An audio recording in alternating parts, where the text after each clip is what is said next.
everyone! We are going through the Bible to find the importance of Christmas.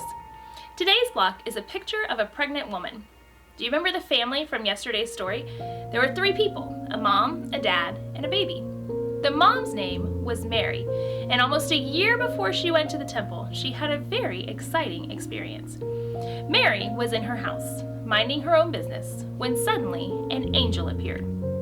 The angel told Mary not to be afraid, but that God was with her and that she had found favor with God. The angel told her that she would have a baby, who she would name Jesus because he would save his people from their sins. And Mary was a little confused because she wasn't even married. How was she supposed to have a baby? The angel explained that with God, all things are possible. He wasn't just sending a baby. This time, he was sending a king, Emmanuel, God with us. This was God's plan, the plan from the beginning. Adam and Eve's sin set this plan in motion. God knew before what he would have to do. God knew all the details that had to happen and all the little pieces that had to come together, but he also had to wait until just the right time. A lot of people waited a very long time and never saw this coming king. But God's plan was much bigger than anyone could have really realized. Mary's child would be the king everyone had been waiting for. Mary was probably still a little afraid. She probably had a lot of questions, but she believed, and she told the angel that she would do whatever God said.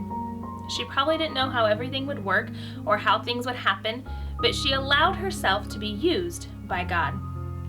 God was with her. Even though she was confused and even though she didn't have a husband, God was with Mary. Emmanuel, the name means God with us.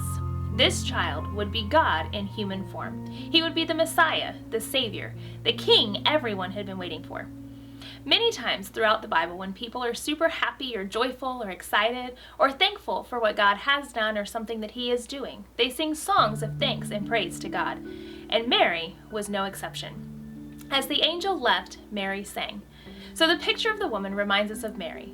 It reminds us of a girl who was no one of importance, but allowed herself to be used however God intended. It's easy to get caught up in what we want and what our dreams are and what we think our life will look like.